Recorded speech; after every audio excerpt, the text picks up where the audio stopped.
Hey, it's Emily and this is my April TBR video.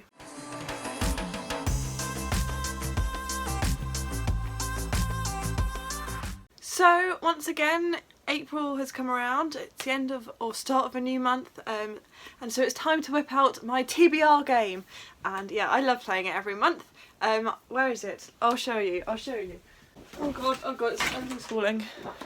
This is the TBR game I play. I've just taken the counter off because it revealed one of the prompts, but oh well. So yeah, I do 5 rolls each month. I'll leave the first one from this year up somewhere where I sort of explain the prompts a bit more, and yeah, I suppose we should just jump right on in. I can't even remember which one it was on actually. Okay then, I don't think I have much else to say. I suppose we should just jump straight on into the actual TBR.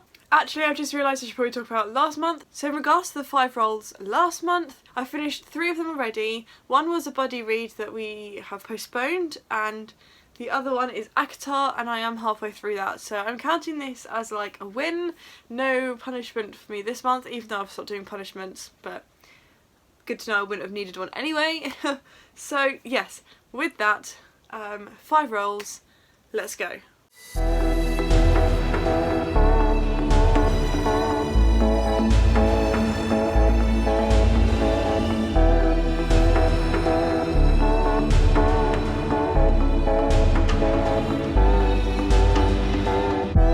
So as you just saw, roll number 1 gave me a phone friend, and I was so happy that this came up because I have this one friend, she always does it for me, but it hasn't come up in like months and months and months, and yeah, finally it came up, so I dropped her a message and sent her a picture of 4 books that I wanted to read this month. Here is this picture, and she ended up choosing 7 Wonders by Megan and Charlie Todd. I was going to put this on anyway, but when she chose this for the first roll, I was so happy. I can't wait to read this. This is exactly the sort of thing I'm in the mood for.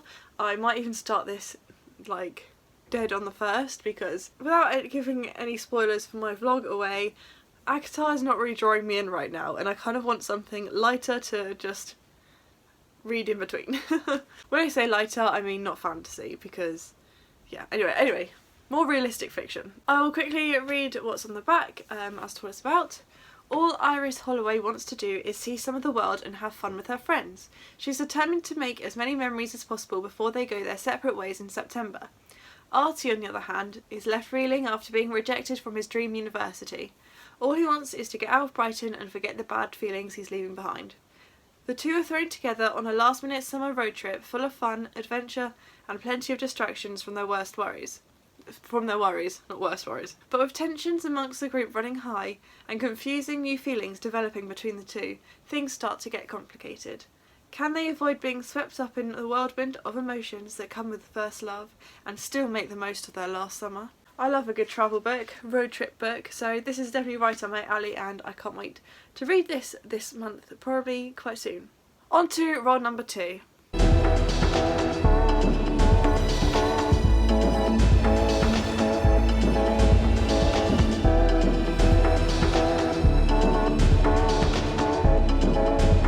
So as you just saw, roll number 2 gave me a series. It did, didn't it? Yes, it gave me series. I'm just checking I'm holding the right book. And for that, I picked The Horrible Histories, the next one in my like read-along sort of thing. And that's Cutthroat Celts. It's by Terry Deary, and I love the Horrible Histories books and the TV show.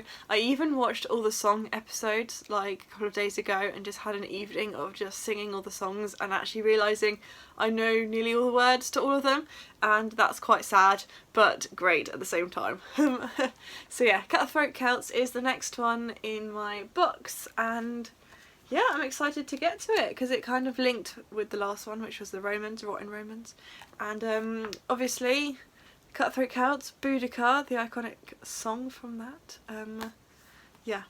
I don't really know what else to say. It's non-fiction and it's middle grade, and they're just really fun and informative at the same time. It does make me laugh while I read these, and they're just kind of fun and very, very quick. I tend to read them in an evening, so I'll probably start with this very soon because it'll be good to get this one out of the way, I suppose. Not out of the way, I mean like, because I'm in a bit of a slump with ACOTAR, so this might help and get out this mini slump. I don't know what I'm saying anymore, but yes.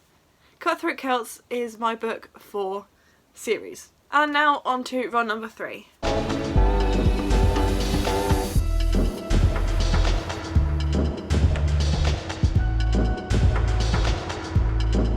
Run number 3 gave me a fantasy slash sci-fi, and I'm kind of between two. I kind of want to reread Illuminae, which is sci-fi, and that's, you know, I was going to put that as this prompt, but I've got Arusha and the End of Time out from the library right now by Roshani Chokshi, and I cannot wait to read this. This has been on my wishlist for so long, and I'm just saw it in the library and thought I'll just take it home with me now and just read it. Yeah. I believe it middle grade fantasy, so I probably won't dip into it just yet, maybe towards the end of the month, because fantasy's not doing it for me right now. But yeah, I'm excited to read this, and I love the cover and all the sparkliness, and yeah, I really want to like it. I'm sure it'll be a much quicker read than ACOTAR because it's a middle grade. Also, by the way, sorry if my voice sounds different, I've had a cold, so, but yeah, anyway. I don't even know what this is about, so I'll quickly read the back to you in case you were unaware as well. Arusha has messed up. Desperate to impress her snooty schoolmates and embarrassed to be living in the museum where her mother works, she lights the cursed lamp of Bharata. Bharata? It can't actually be cursed, can it? After accidentally freeing an ancient demon and freezing her classmates and her mother in time, Aru must fix things before the ancient god of destruction is awoken. God, I can't speak today. Accompanied by a wisecracking pigeon and her long-lost half-sister, she must find the reincarnations of the 5 Pandava brothers and journey through the kingdom of death. But how is one girl in Spider-Man pyjamas supposed to do all that? But that sounds interesting. I will, yeah, be reading this for fantasy slash sci-fi in the month of April. So now on to run number 4.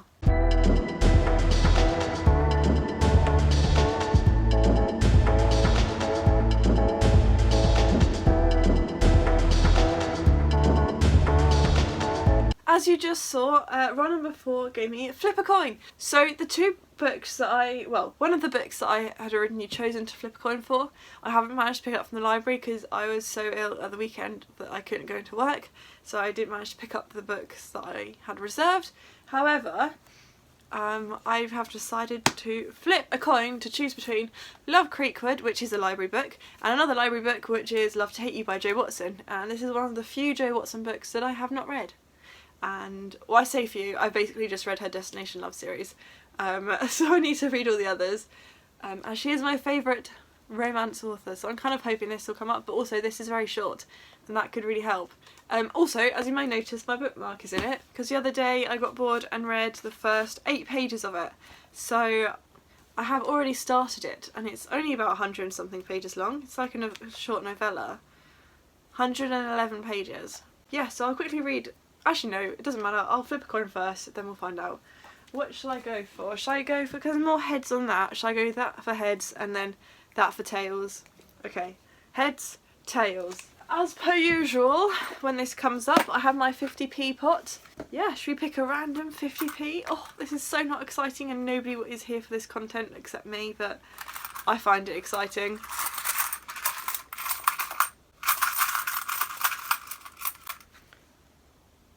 Okay, that's really boring, and I'm so disappointed at that choice, so I'm going to pick another one.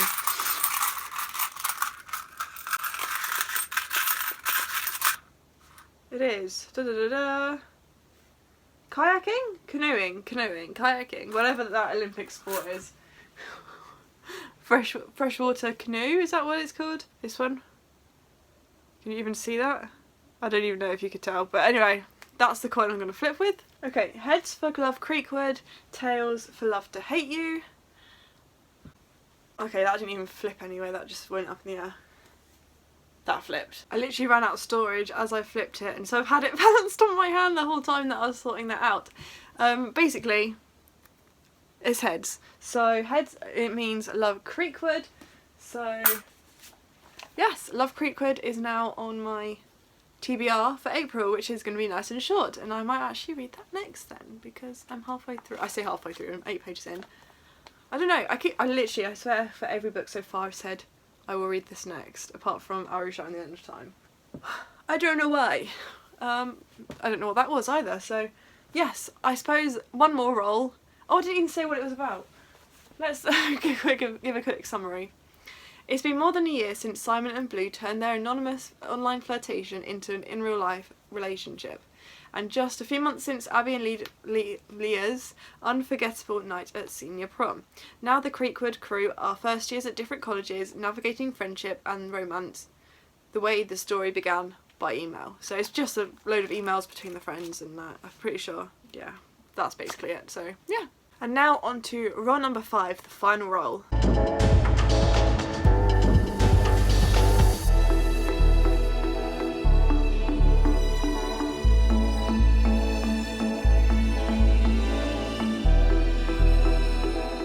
So as you just saw, roll number 5 gave me horror, and for that I have decided to read Harrow Lake by Kat Ellis, which I have been wanting to read for a very long time. Future Emily Poppy in here. Did anyone else realise, because I just did, that I ended this round on the same spot that I started on? So the same spot that I ended on last month, because we went down the snake, but we ended on the same one that we started on. I spotted that. I bought it in November, and I wanted to read it at the start of November when I first bought it for the Halloween spooky like autumnal vibes.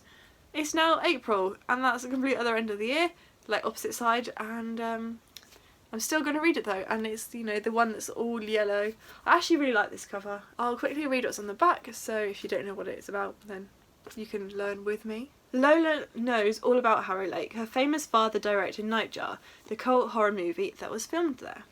She knows about the caves beneath the fairground. I can't speak. She knows about the caves beneath the fairground, the sunken graveyard, the trees, but I can't speak today. The sunken graveyard, the trees in the woods that hung. What? I cannot speak. She knows about the caves beneath the fairground, the sunken graveyard, the tree in the woods that's hung with teeth. She doesn't know, but can't speak. But she doesn't know about the dark past the town hides, or the secret it holds about her family. The secrets it holds about the family. Now she finds herself in Harrow Lake, and as she searches for answers, someone or something is stalking her every move. In Harrow Lake, the truth can be the death of you. So, yeah, I love horror. All here for that. I love some ghouls. I've run out of storage again. I'm running very low because I couldn't really solve the issue quickly, but I'm sorry if I talk quickly. I'm going to try and wrap this up fairly quickly. I just say quickly about 6 times. Anyway, I can't remember what I was talking about. I cannot wait it. Love horror. Love horror. And yeah, that's it for that one. And on to any extras. For once, I don't have any extras that I plan on reading. I might read The Invisible Life of Addie LaRue with Eden this month, but that's still very up in the air, and I don't want to set it in stone in my journal or anything, or on here, because it might not happen depending on when Eden's copy arrives and all that stuff. So that's still on my shelf to be read. And yeah, that's pretty much it for me for this video. So thank you very much for watching this. If you are new around here, please subscribe and like the video if you enjoyed it. I really do appreciate it. And yeah, thank you again for watching, and I'll see you soon with a brand new video. Bye!